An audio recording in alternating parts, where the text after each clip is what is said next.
He ripped up our wedding photos. I made him face the truth. Sometimes the person who promised to love you becomes the one who tries to destroy you. But what happens when you refuse to let them break you? You want to know what humiliation really looks like. It's watching your husband smile at you across a crowded room, then tear apart 7 years of your life with his bare hands while everyone you care about watches in stunned silence. Let me tell you something about marriage that they don't put in the fairy tales. Sometimes the prince turns into the villain, and the only person who can save you is yourself. My name is Evangeline, and this is the story of how I learned that truth the hardest way possible. It was supposed to be a celebration. Our 7th wedding anniversary, surrounded by family and friends at the beautiful lakeside pavilion where we'd held our reception all those years ago. The same white gazebo draped in fairy lights, the same view of the water that had sparkled like diamonds on our wedding day. I'd spent weeks planning this party, wanting to recreate that magical feeling, to remind us both of why we'd fallen in love in the first place. Looking back, I should have seen the warning signs mounting like storm clouds on the horizon. The way Derek had been increasingly distant over the past 18 months. His affection becoming more perfunctory, more calculated. The snide comments disguised as jokes that left me questioning my own perception of reality. The way he'd roll his eyes when I'd get excited about planning our anniversary celebration, as if my happiness was somehow an inconvenience to him. But love makes you blind sometimes, doesn't it? It makes you believe that the person you married is still in there somewhere, just buried under stress and bad moods and temporary frustrations. It makes you think that if you just love harder, give more, sacrifice deeper, you can resurrect the man who once looked at you like you hung the stars in the sky. I was wearing the same shade of ivory I'd worn on our wedding day. A flowing midi dress with delicate lace sleeves that made me feel beautiful and confident. My hair was styled in loose waves that had taken 2 hours at the salon, and I'd even splurged on professional makeup because I wanted everything to be perfect. I wanted Derek to look at me the way he used to, with that soft smile that made my heart skip a beat and my stomach flutter with butterflies. The morning of the party had started well enough. Derek had even complimented my dress, though something in his tone felt hollow, like he was reading from a script. We'd worked together to set up the pavilion, hanging the same fairy lights that had illuminated our wedding reception, arranging the tables and chairs, setting out the photo displays that chronicled our journey from young newlyweds to whatever we had become. The party was in full swing by the time the disaster struck. Our closest friends were there. My college roommate Maya, who had been my maid of honor and had watched our relationship evolve with growing concern over the past few years. Derek's best man Thomas, who still believed his friend was the same charming guy he'd known since college, despite the warning signs that were becoming increasingly difficult to ignore. Our neighbor couples who we'd grown close to over the years, the ones who'd probably heard us arguing through the thin walls but were too polite to mention it. My parents had driven 3 hours to be there, and they looked radiant in their matching navy outfits, still so obviously in love after 32 years of marriage. Derek's mother had flown in from Arizona, wearing the pearl necklace she'd given me on my wedding day and beaming with pride at what she believed was still a happy marriage. Everyone was laughing, sharing stories, raising toasts to our marriage, completely unaware that they were attending a funeral disguised as a celebration. The photographer I'd hired was capturing candid moments, people's faces lighting up when they talked about love and commitment and building a life together, couples slow dancing to the string quartet I'd booked, children playing tag among the trees while their parents watched with indulgent smiles. Should have been perfect.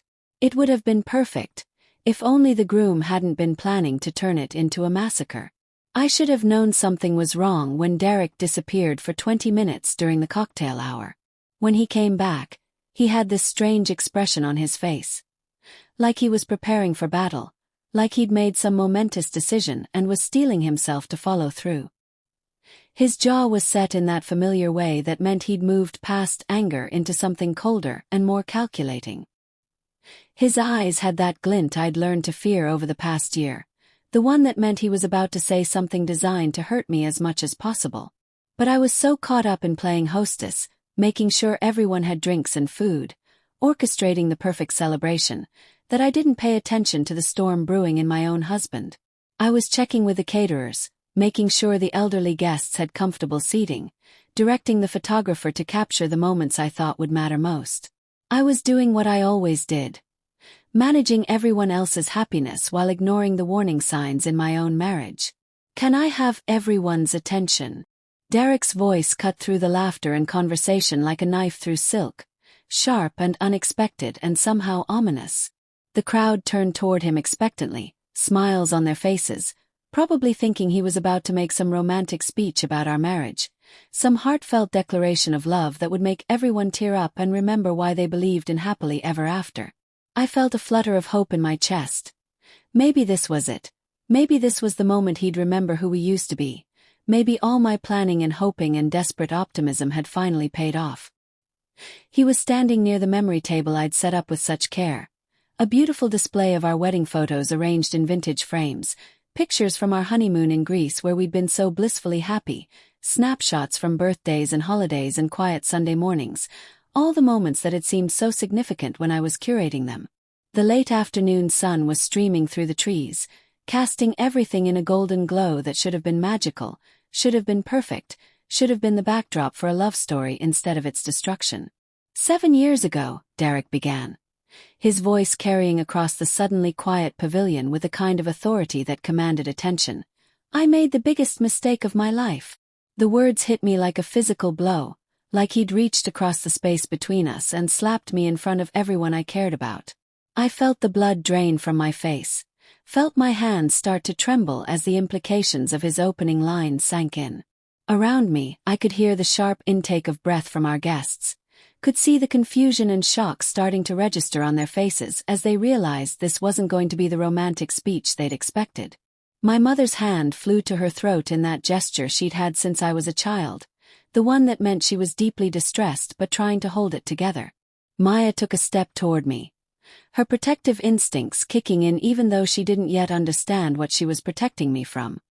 Thomas looked confused, his smile fading as he tried to figure out where Derek was going with this unexpected opening. But Derek wasn't done. Oh no, he was just getting started, and I could see in his posture that he'd been planning this moment, rehearsing it, savoring the anticipation of what he was about to do to me. "I married a woman who I thought I knew," he continued, his voice getting stronger, more vicious with each word, each syllable carefully chosen to inflict maximum damage. "A woman who I thought would support me, who would build a life with me, who would put our marriage first instead of herself.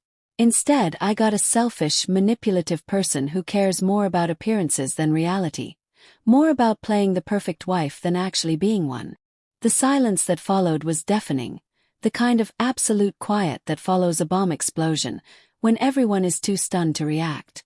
I could hear my own heartbeat thundering in my ears, could feel the weight of dozens of pairs of eyes on me, waiting to see how I would react, waiting to see if I would crumble under the weight of his public assassination of our marriage and my character. That's when he reached for the photos with deliberate, calculated precision, like he'd been planning this moment for weeks. Our wedding album was open to the page with our first dance picture. Derek spinning me under the same gazebo where we now stood, both of us laughing like we'd never been happier, like we were the luckiest people in the world to have found each other. His hands moved with a kind of deliberate precision that told me this wasn't a moment of impulse, this wasn't rage overwhelming him. This was calculated cruelty, premeditated destruction designed to humiliate me as thoroughly as possible. The sound when he tore that photo cleanly in half, that horrible ripping sound, seemed to echo in the sudden stillness like a gunshot. I watched our younger selves being destroyed, watched that moment of pure joy being literally torn apart, and something inside me started to die. "Derek, stop." The words came out as barely more than a whisper, my voice failing me when I needed it most. I found my voice, tried again with more strength. "Derek, please don't do this. Not here. Not like this." But he was already reaching for the next photo with the methodical efficiency of someone following a well-rehearsed plan. This one showed us cutting our cake, feeding each other bites while our families cheered in the background, both of us grinning with frosting on our noses. Whip. Another memory destroyed, another piece of our history torn apart and discarded like trash. 7 years of pretending, he said, his voice dripping with contempt that felt like acid on my skin. 7 years of living a lie. 7 years of being married to someone who doesn't know the first thing about being a real wife, who thinks marriage is about getting what you want instead of giving what your husband needs. I watched in horror as he systematically destroyed photo after photo, each torn image feeling like he was ripping out a piece of my soul. Our first apartment together, where we'd been so proud of our second-hand furniture and our dreams of the future. The vacation to Italy where he'd surprised me for my birthday, and we'd spent a week falling in love with each other all over again. Christmas mornings where we'd opened presents in our pajamas and made love under the tree. Anniversary dinners where we'd promised each other forever. Quiet Sunday mornings in bed where the world had felt perfect and complete. Each tear felt like he was erasing our entire history together, rewriting our love story as a tale of deception and disappointment. Each destroyed memory was a confirmation that everything I'd believed about our life together had been an illusion, that the man I'd loved had never really existed at all. The crowd was frozen in shock, like they were watching a car accident happen in slow motion.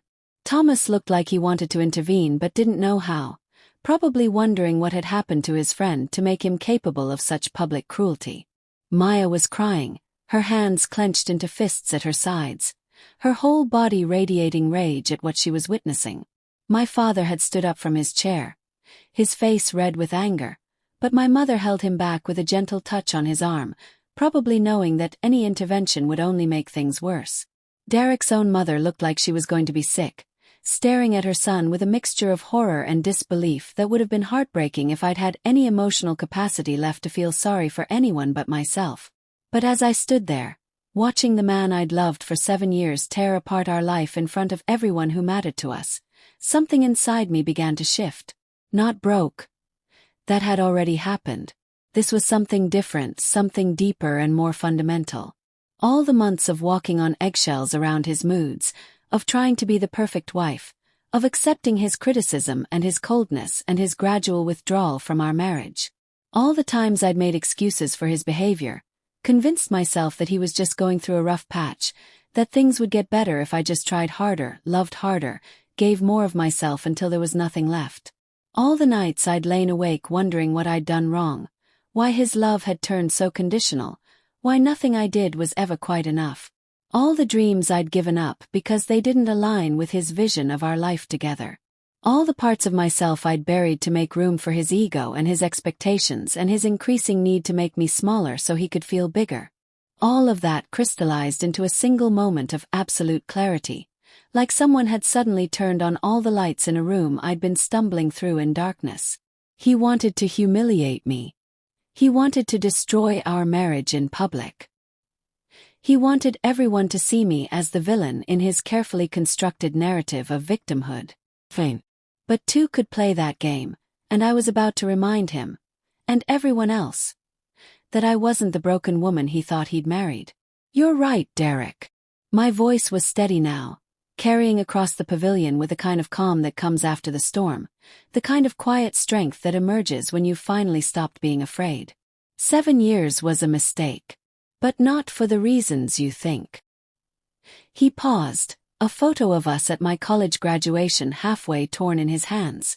There was surprise in his eyes, like he hadn't expected me to fight back, like he'd expected me to just stand there and take it, to let him paint me as the monster while he played the wounded victim. For a moment, I could see uncertainty flicker across his features, the first crack in his confident cruelty.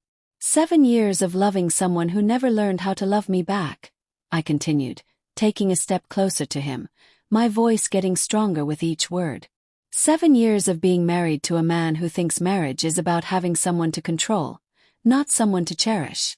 7 years of trying to be enough for someone who was determined to find me lacking no matter what I did.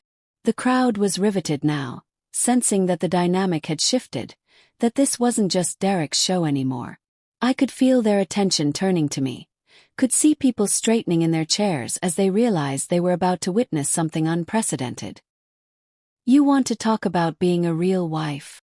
I asked, my voice getting stronger with each word, drawing on reserves of strength I'd forgotten I possessed. Let's talk about what that actually means. Let's talk about the woman who worked 2 jobs to put you through graduate school while you complained that the house wasn't clean enough. The The woman who gave up her dream job in Seattle because you didn't want to move away from your comfort zone. The woman who's been carrying this marriage on her back for the last 3 years while you've been too busy feeling sorry for yourself to notice that you married a partner, not a servant.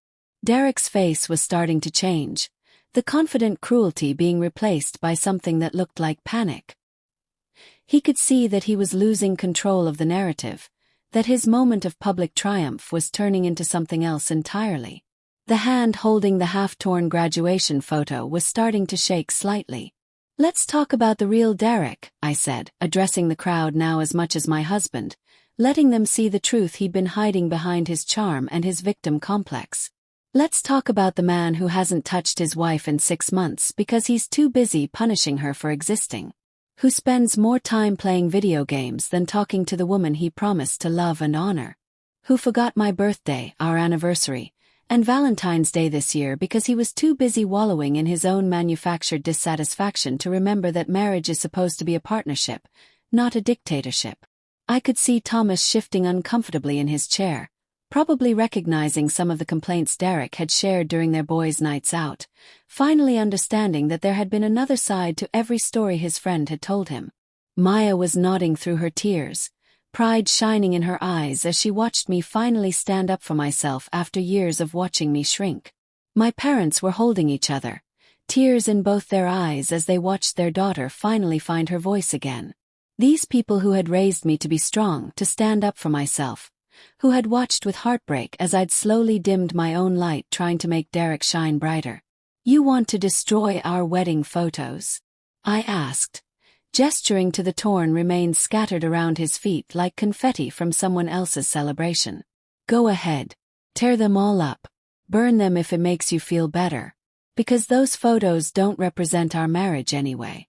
They represent a dream that died a long time ago, killed by your selfishness and your complete inability to see past your own needs long enough to love the woman standing right in front of you." Derek had gone completely still now, the photo in his hands. Our first Christmas as a married couple, both of us wearing matching ugly sweaters my mother had knitted and grinning like idiots, remained intact, forgotten as he stared at me with something that might have been recognition.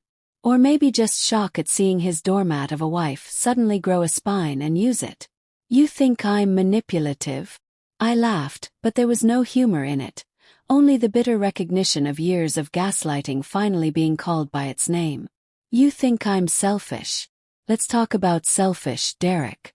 Let's talk about the man who promised to love, honor and cherish me, then spent 7 years systematically tearing down my self-esteem because he couldn't handle his own failures. Let's talk about someone so threatened by his wife's success that he had to spend years convincing her she was worthless just to feel like a man." I turned to face our guests fully now. These people who had come to celebrate love and commitment, who were now witnessing the spectacular implosion of a marriage they'd all thought was solid.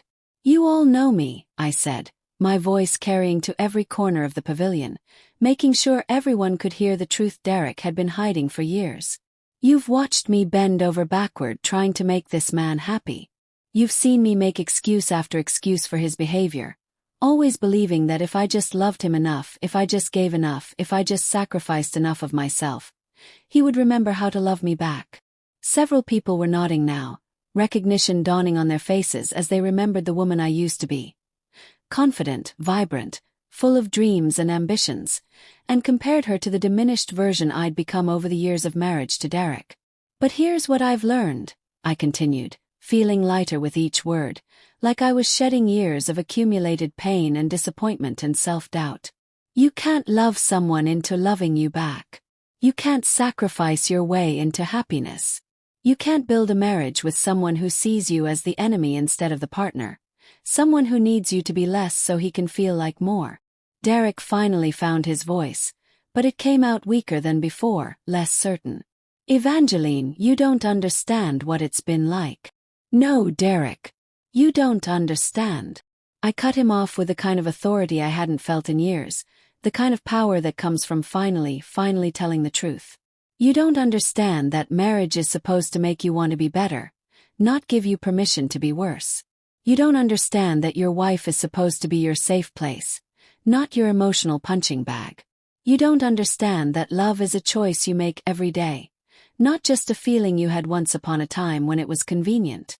The silence that followed was different from before. It wasn't the shocked, uncomfortable silence of people witnessing a public humiliation. It wasn't the awkward quiet of a social situation gone horribly wrong. It was the reverent quiet that follows a moment of truth, when everyone in the room recognizes that they've just witnessed something profound and necessary and long overdue. Derek was looking at me like he was seeing me for the first time in years. Maybe for the first time ever. The arrogant cruelty had drained completely from his face, replaced by something that looked almost like confusion, like he couldn't reconcile the woman standing before him. Confident, angry, unbreakable. With the woman he'd been slowly dismantling for the better part of a decade. "I want a divorce," I said, the words coming out clear and strong, with no hesitation, no apology, no room for negotiation or discussion or false hope. "I want a divorce, and I want you to understand that this moment right here is where our marriage actually ended. Not with some lawyer's paperwork or some bitter argument in our kitchen at 2 in the morning. It ended the moment you decided that humiliating me in front of the people we love was preferable to having an honest conversation about what's been broken between us." The crowd was completely still now. Even the children who had been playing near the lake had gone quiet, sensing the gravity of the moment. The only sounds were the gentle lapping of water against the shore and the whisper of wind through the trees, nature providing the soundtrack for the end of my marriage. 7 years, I said, more to myself than to anyone else, finally allowing myself to feel the full weight of what I'd lost. Not just Derek's love, but my own self-respect, my own dreams, my own identity. 7 years of believing that I wasn't enough. That I wasn't pretty enough, smart enough, loving enough, perfect enough. 7 years of trying to shrink myself down to fit into the box of who you thought I should be. Never realizing that the box was designed to be too small, that no one could have fit into it because you needed me to fail to justify your own behavior. I looked at Derek one more time, this man who had been the center of my world for so long, who had shaped so many of my dreams and fears and hopes and disappointments. "But I am enough," I said softly, the truth of it ringing through the pavilion like a bell. I always was. I just forgot because I was too busy trying to be enough for someone who was never going to see my worth anyway. Someone who needed me to be broken to feel whole. That's when Derek finally broke completely. The photo in his hands. That sweet Christmas memory of happier times when we'd both still believed in our future together. Fell to the ground as his composure crumbled like a house of cards in a hurricane. "Evangeline, His voice cracked, all the authority and cruelty gone, leaving behind something that sounded almost like the man I'd married. "I didn't mean for it to go this far. I was angry and hurt, and I thought if I could make you feel as bad as I've been feeling. You thought you could break me," I finished for him, my voice gentle now but still implacable. "You thought you could make me small and ashamed and desperate to win back your approval. You thought if you humiliated me publicly, I would come crawling back, willing to accept even less than the scraps you'd already been giving me. You thought wrong." I walked over to the memory table and picked up one of the few photos he hadn't destroyed. Our engagement picture, taken on the beach in Santa Monica where he'd proposed. We looked so young in that photo, so full of hope and possibility and dreams about the future we were going to build together. So completely unaware of the pain that was waiting for us down the road. The slow erosion of love through neglect and contempt, and the gradual accumulation of small cruelties. "This is what I'm going to remember," I said, holding up the photo so everyone could see it. "Not the man who tried to destroy me today, but the man who once loved me enough to promise me forever.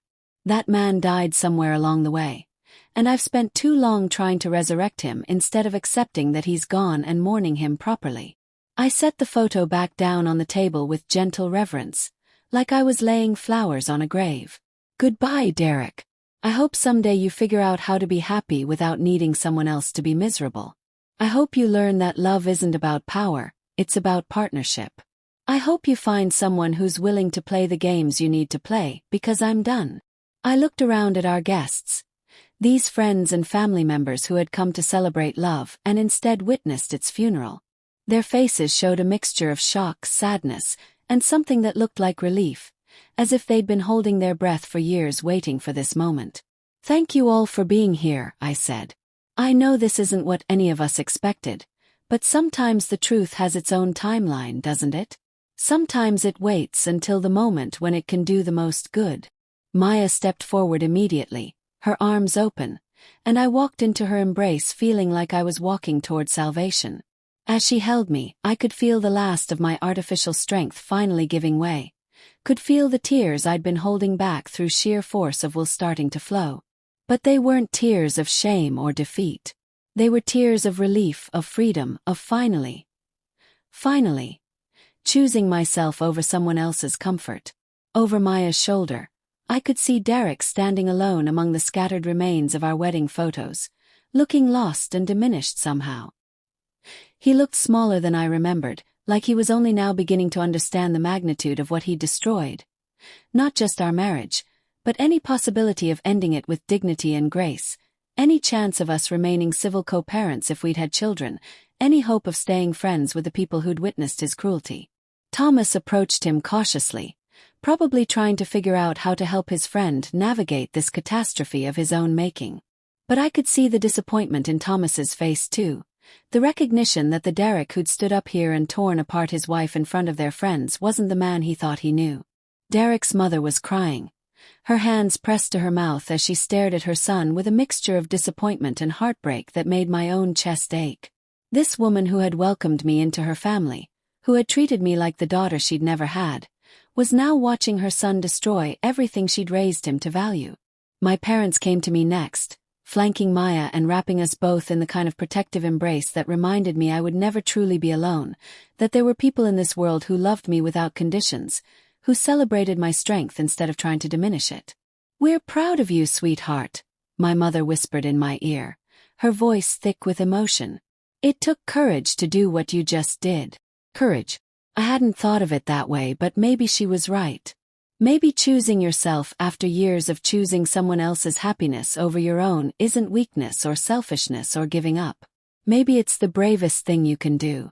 The guests began to disperse slowly, quietly, like mourners leaving a funeral. Some stopped to hug me, to offer words of support or phone numbers if I needed anything. Others avoided eye contact, probably uncomfortable with the raw honesty they'd just witnessed, unsure how to process what they'd seen. A few clustered around Derek, though I noticed most of them seemed more concerned with making sure he was okay than offering him congratulations for his performance. As the pavilion emptied, I found myself standing alone near the memory table, looking at the few photos that had survived Derek's rampage. 7 years of marriage, reduced to a handful of images and a pile of torn paper that scattered in the evening breeze like confetti from someone else's celebration, someone else's happiness. But as I stood there, surrounded by the wreckage of my marriage, I realized something that surprised me. I wasn't devastated. I wasn't broken. I wasn't even particularly sad. I was free. For the first time in years, I could breathe without wondering if I was taking up too much space, asking for too much, expecting too much. I could speak without measuring my words against Derek's potential reactions, without calculating whether my thoughts were worth the inevitable criticism. I could dream without limiting myself to dreams he would approve of, without shrinking my ambitions to fit his comfort zone. The sun was setting over the lake, painting the sky in shades of pink and gold and deep purple that took my breath away. It was beautiful. Achingly, impossibly beautiful. And for the first time in months, I was able to appreciate beauty without needing to share it with someone who would find reasons to diminish it, someone who would make me feel foolish for being moved by something as simple as a sunset. Maya appeared at my side, her hand finding mine. "You okay?" she asked softly. I thought about the question seriously. Was I okay? My marriage was over, destroyed in the most public and painful way possible. I was going to have to rebuild my entire life from scratch. Figure out who I was when I wasn't half of a couple, when I wasn't constantly trying to be what someone else needed me to be. I was going to have to learn how to make decisions without considering Derek's preferences, how to fill my days without his schedule dictating mine, how to be alone without feeling lonely.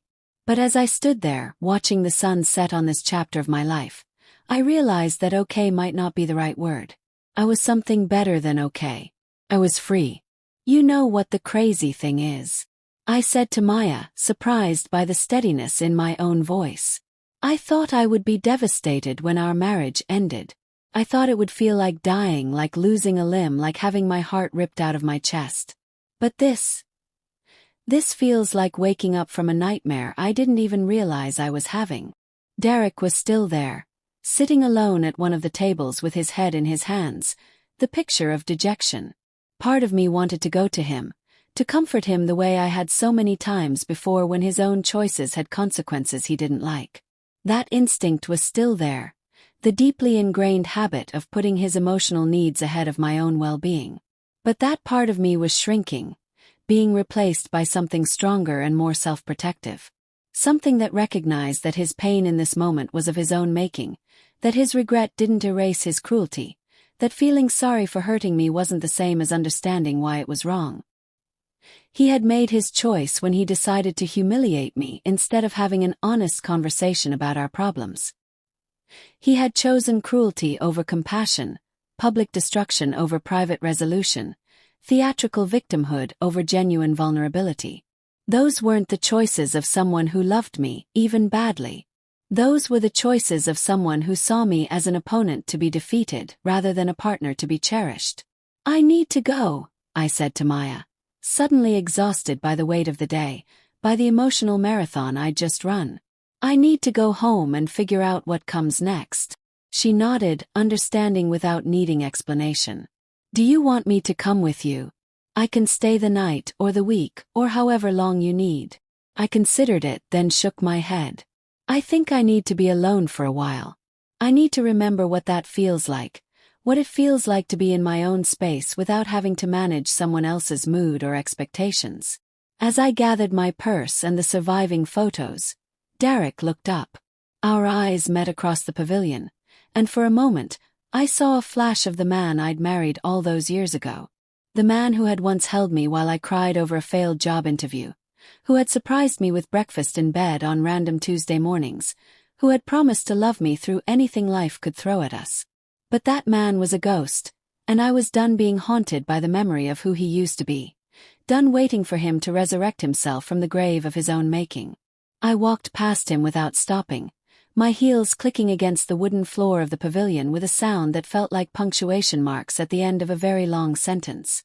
At the entrance, I paused and looked back one more time at the scene of my marriage's funeral. The torn photos, the overturned chairs, the fairy lights that were just beginning to twinkle in the gathering darkness, the man I'd once loved sitting alone in the wreckage of what we'd built together. It should have been tragic. It should have broken my heart all over again. Instead, it felt like a door closing on one life and opening on another. The drive home was quiet, peaceful even. I rolled down the windows and let the evening air wash over me, carrying with it the scent of jasmine and possibility and freedom.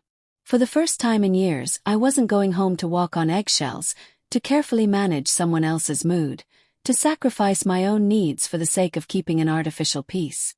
I was going home to a life that was entirely my own. When I pulled into our driveway, my driveway now, I supposed, I sat in the car for a moment, looking at the house Derek and I had chosen together. The white picket fence he'd insisted on because it looked traditional. The rose garden I'd planted with such hope, believing that if I could just make our home beautiful enough, our life would follow suit. The porch swing where we used to sit on summer evenings, back when we still had things to say to each other, back when comfortable silence didn't feel like emotional death. Tomorrow I would call a lawyer. I would figure out the logistics of ending a marriage, the paperwork and negotiations and practical details of untangling two lives that had been woven together for 7 years. I would have to decide what to keep and what to leave behind, how to divide not just our possessions but our shared history, our mutual friends, our carefully constructed life. There would be difficult conversations ahead, moments of doubt when the loneliness felt overwhelming, days when I wondered if I'd made the right choice in blowing up my life so spectacularly. There would be people who would judge me for not trying harder, for not fighting for my marriage, for choosing my own happiness over the sanctity of my vows. But tonight I was going to pour myself a glass of wine, run a hot bath, and toast the woman who had finally found the courage to choose herself. As I walked up the front steps, I caught my reflection in the window and was startled by what I saw. It was still me. Same face, same dress, same wedding ring that I would probably take off tomorrow. But there was something different in my eyes. Something that hadn't been there this morning when I'd looked in the mirror while getting ready for what I'd thought would be a celebration. It was hope. It was strength.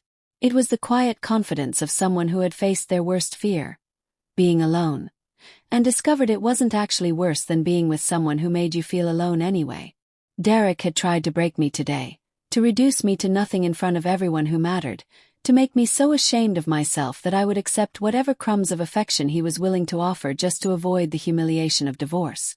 Instead, he had given me the greatest gift imaginable, the crystal clear understanding that I deserved better than a love that came with conditions, better than a marriage that required me to make myself smaller to make him feel bigger, better than a life spent walking on eggshells around someone else's fragility. He had shown me, in the most brutal way possible, that I was strong enough to stand on my own. And for that, only for that, I was almost grateful.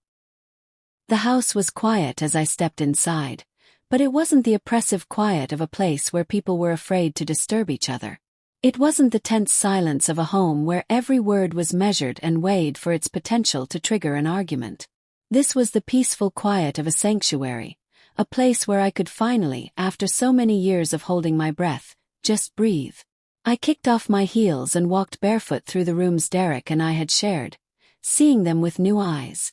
The kitchen where I'd cooked countless meals for a man who rarely said thank you, who criticized the seasoning or the timing or my failure to anticipate exactly what he wanted.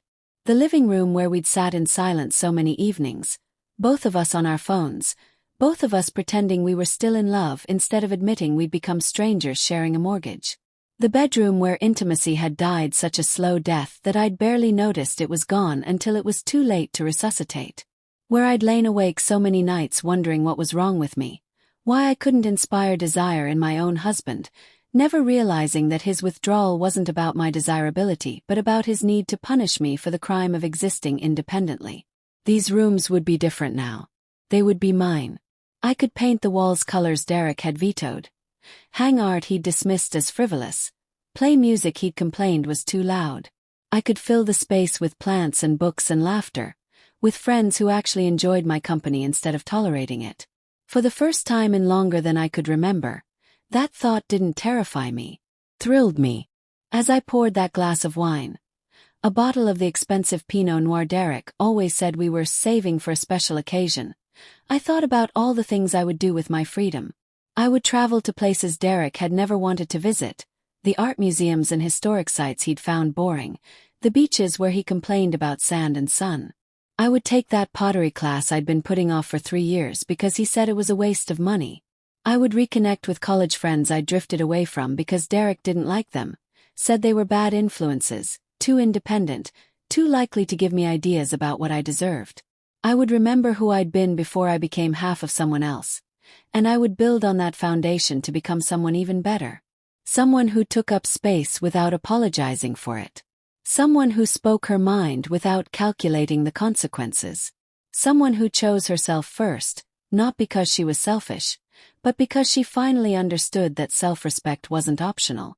Most importantly, I would never again settle for love that required me to diminish myself. I would never again accept the crumbs of affection from someone who should have been offering me a feast. I would never again mistake control for care, or possession for passion, or someone's inability to love properly for proof of my own inadequacy. I would hold out for the kind of love that celebrated me instead of trying to change me. The kind of love that saw my strength as a gift instead of a threat. The kind of love that chose me every day. Not just on the easy days but especially on the hard ones, the days when I was stressed or sad or not at my best. And if that love never came, if I spent the rest of my life as a party of one, that would be infinitely better than spending another day with someone who saw my love as a burden instead of a blessing. The bathtub filled slowly with hot water and lavender bubbles, steam rising like incense in a temple dedicated to self-care. I lit candles around the bathroom, something Derek had always said was a fire hazard, and put on music he would have complained was too melancholy. As I sank into the hot water, I felt the stress of the day beginning to melt away, along with years of accumulated tension from trying to be someone I wasn't. I raised my wine glass in a toast to the woman staring back at me from the bathroom mirror. She looked tired, yes. Her makeup was smudged from crying. Her hair was disheveled from the evening's drama. But there was something in her eyes that I hadn't seen in years. "Here's to new beginnings," I said aloud, my voice echoing in the empty house. "Here's to choosing yourself. Here's to remembering that you are enough just as you are. Here's to love that lifts you up instead of tearing you down. Here's to never again accepting less than you deserve." The woman in the mirror smiled back at me, and I realized it was the first genuine smile I'd seen on my face in months. Not the careful, performative smile I'd worn for Derek's benefit, the one designed to convince him I was happy so he wouldn't have to feel guilty about making me miserable. This was real joy, tentative but growing stronger by the minute. My phone buzzed on the bathroom counter, interrupting my moment of solitude. For a second I considered ignoring it, but curiosity won. It was a text from Thomas, Derek's best man. "Evangeline, I'm so sorry about tonight. Derek is staying at my place. He's not doing well. I know this doesn't excuse what he did, but I wanted you to know that some of us saw how wrong he was. You deserve so much better than what he gave you." I set the phone down without responding immediately. There would be time for those conversations later. Time to navigate the complicated social dynamics of a very public divorce. Time to figure out which friendships would survive the split and which were casualties of choosing sides. Another text, this time from Maya. "I'm proud of you. So proud. Call me tomorrow when you're ready. I'll bring wine and ice cream and we'll plan your fabulous new life. Love you." And another from my mother. "Your father and I are going to stay in town for a few extra days if that's okay with you. We want to help you through whatever comes next. We love you so much, sweetheart.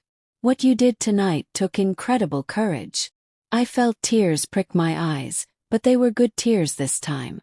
Tears of gratitude for the people who truly loved me, who had watched me lose myself in my marriage and were now celebrating my return to myself. These were the relationships that mattered, the ones built on genuine care rather than control, on acceptance rather than conditions.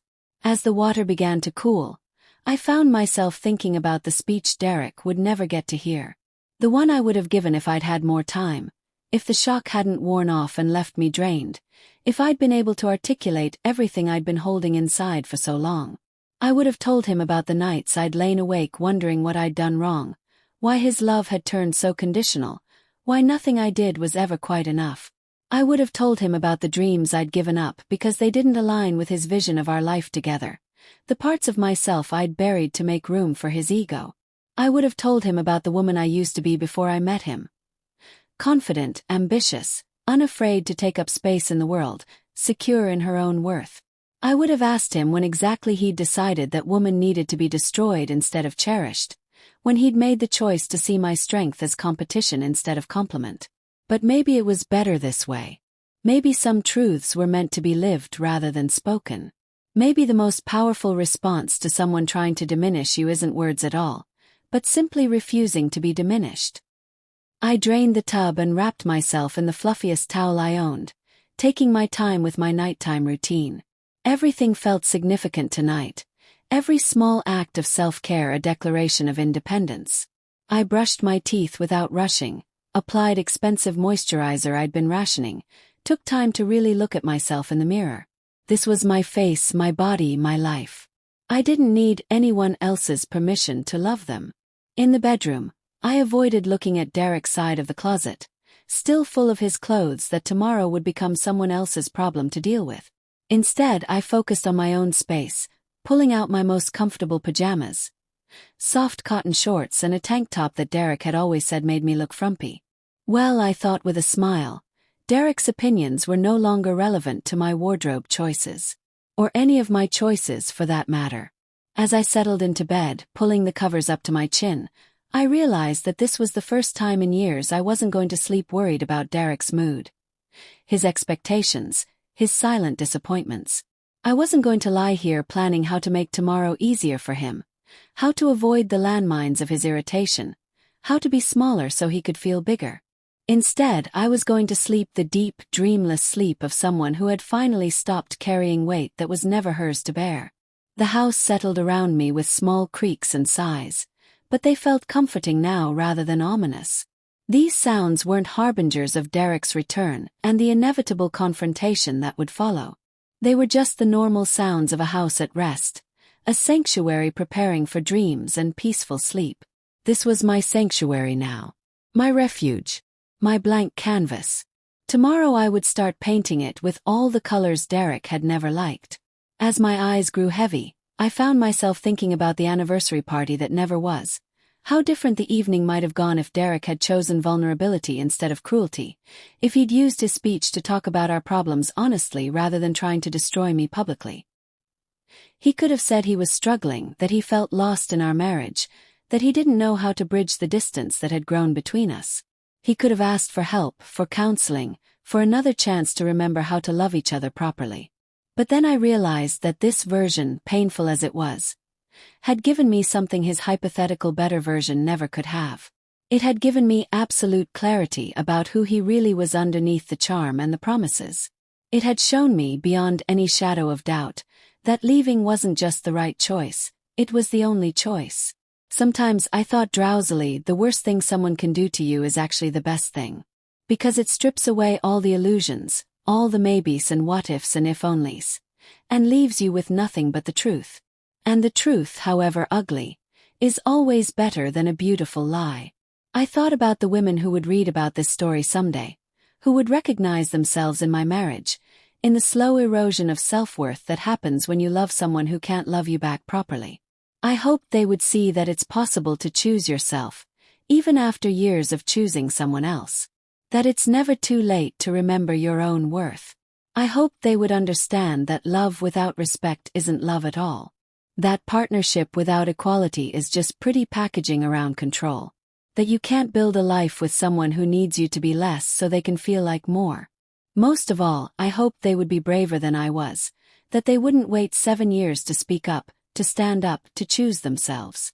That they would recognize the warning signs I'd ignored, the red flags I'd explained away, the gradual dimming of their own light that I'd mistaken for maturity. My last conscious thought was a promise to myself, one I would carry into my new life. I would never again apologize for taking up space. I would never again accept love that came with conditions. I would never again let anyone convince me that their inability to cherish me was somehow my fault. I would hold out for extraordinary love, or I would create an extraordinary life on my own. Either way, I would be magnificent. Derek had torn up our wedding photos thinking he was destroying me, thinking he could reduce me to nothing and rebuild me in a shape that suited him better. Instead, he had set me free to become the woman I was always meant to be. And as I drifted off to sleep in my own bed in my own house with my own dreams spread out before me like stars, I realized that was the greatest gift anyone had ever given me. Not because of his intentions, which had been cruel and calculated, but because of my response, which had been brave and true and finally worthy of the woman I'd always been underneath all that fear. Tomorrow would be the first day of the rest of my life. A life where I was enough just as I was. A life where love would mean celebration, not sacrifice. A life where I would never again let anyone dim my light to make theirs shine brighter. The future was uncertain, yes.